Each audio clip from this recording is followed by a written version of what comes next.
iconic corners in this racetrack. Puon, a double left-hander. Entry speed of 180 miles an hour. Apex speed of about 170 miles an hour. G-force pulling on the driver's neck. Again. What is going on, guys? It is JJ here, back with a new video, and I'm excited for this one because it's another circuit guide. So far we have done, I believe, Silverstone and Monaco, the English Grand Prix and the Monaco Grand Prix. There's no other explanation for that one. But today we're going to take a look at the Belgian Grand Prix. I believe it is Spa. I think that's the name of the city, is Spa, which also the city named Spa. A, super sick. B, I heard this course is one of the best. Obviously, there's really fast times here every year. I feel like it's a really neutral track. I'm not sure if there are any actual Belgian drivers in F1. If there are, let me know, because I'd love to know. Obviously, nationalities are not my biggest strong suit coming from the US. I can at least name where the countries are. I can't name where the drivers are from for the most part. Besides Schumacher. Schumacher just sounds German. Like that's it. And Lewis Hamilton is British. I know that. I thought Lando Norris was German or something, or like Dutch or something like that for the longest time. I don't know why. I couldn't even tell you why. But anyway, we're gonna look at the F1 circuit guide for the Belgian Grand Prix. First, we are going to let it go through the first time, and then the second time, I'm gonna ask my questions. Be sure to leave your comments. I've made it a mission this morning to go through it for like the last 4 or 5 days worth of videos and get to you guys' comments. I can then see when you guys respond. It's just hard for me to see them in the first place. But I appreciate you guys so much. Let me know what other circuit guide you guys want to see next. Obviously, once the season starts, we can do these circuit guide videos like when the races arrive. It's gonna be a long, I guess F1 is a long season. It's March all the way to November, isn't it? It's a really long time, guys. But I guess moving from track to track, changing cars, stuff like that, it could take a while. I can see why. But yeah, let me know your guys' thoughts on this down in the comments below, and let's get into the video. As well, guys, you can find the original video down in the description below. One of the true spiritual homes of Formula One, we return to Belgium for round 13. At just over 7 kilometers, Spa-Francorchamps remains the longest circuit of the season. Spa-Francorchamps. Me being me, I would say Francorchamps. Francorchamps. I think that's sick. A mix of long straights and fast sweeping corners, coupled with its picturesque setting, mean that many regard it as the greatest racetrack in the world. Really? The weather is notoriously changeable, and big elevation changes and legendary corners such as Eau Rouge, Radillon and Puon maintain its reputation as one of Formula One's most demanding challenges. Spa is unashamedly old school, and fans from all over the world flock here every year to see a little piece of history in the making. Let's see what makes the circuit so special with 2-time winner Lewis Hamilton. I like the track. Honestly, the track does seem extremely dreamy. I think on one of the F1 videos we did, it was the Austrian track that was like it like caught my eye, but the Spa one too, just the trees and the environment and stuff around it, it's gorgeous looking. It's super gorgeous. It's a short run to turn 1, less source, very open hairpin. Beautiful execution from Lewis as he gets great drive, using the momentum that he carries down the hill. The fans at Eau Rouge are in for a real treat as the driver takes a breath. Hill is Compression huge, of the car as he goes through the base. Oh, we've watched the Fernando Alonso video on this one, haven't we? Out onto the top straight. Not on this track, Speeds but it was like 200 miles an hour as he radio. comes up to the chicane section at the top of the hill. The elevation going Very up is open insane. turn 5, immediately into 6. Pulling the car back across to the left to go through the almost flat out turn 7, using all of the curb on the exit. Once again, dropping downhill into a long hairpin.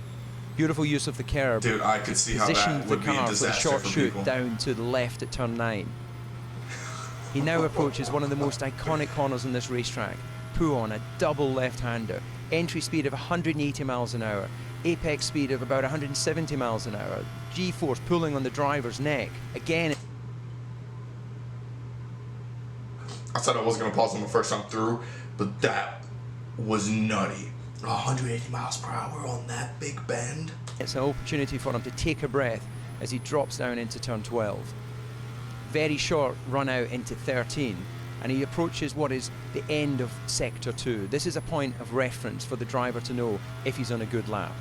Through the flat-out kink onto the back straight. This is a moment to savour. The forest surrounds the driver. Not many fans in this part of the racetrack. Speed building.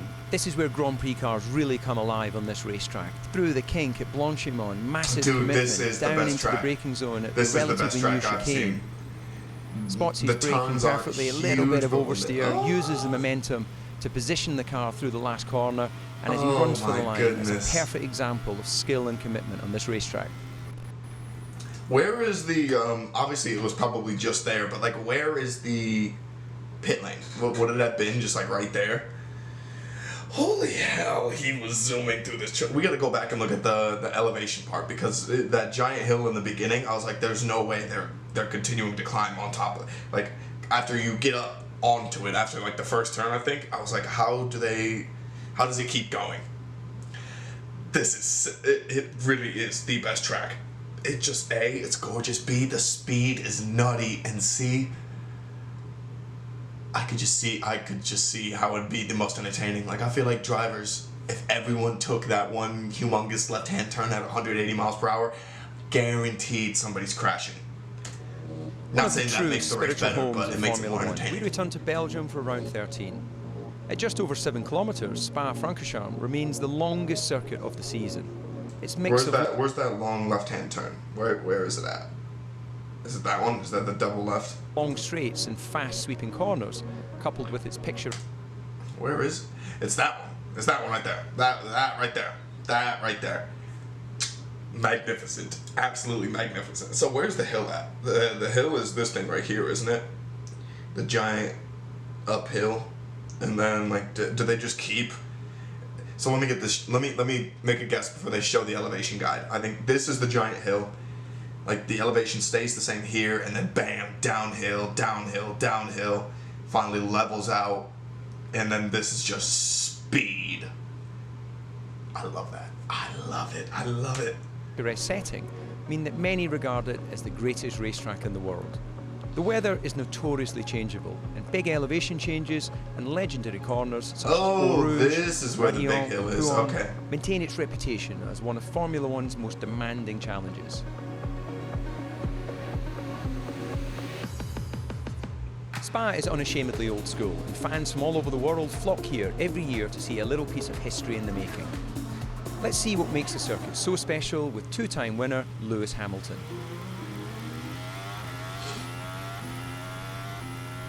It's a short run to turn 1, less source, very open hairpin.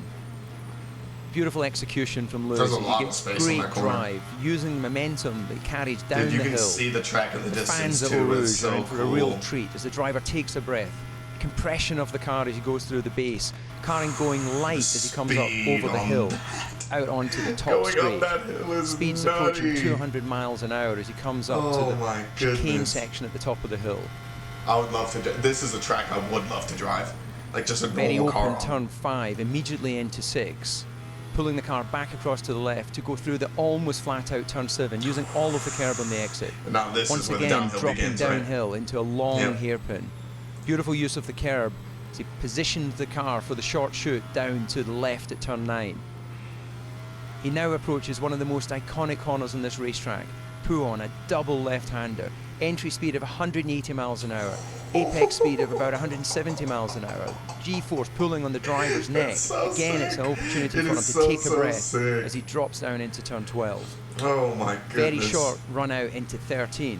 And he approaches what is the end of Sector 2. This is a point of reference for the driver to know if he's on a good lap. The speed Through on the that flat-out kink onto the back straight. This is a moment to savour. The forest surrounds the driver. Not many fans in this part of the racetrack. It is Speed just building. bliss. It's just this calm. is where Grand Prix cars really come alive on this race. Dude, it's so good. The track is actually so good. Through the kink at Blanchimont, massive commitment down into the braking zone at the relatively new chicane. spots his braking perfectly, a little bit of oversteer, I feel uses like the he kinda messed momentum that up. to I feel like position he the kinda car messed that through the up. last corner, and as he runs for the line, that's a perfect... Okay, hear me out.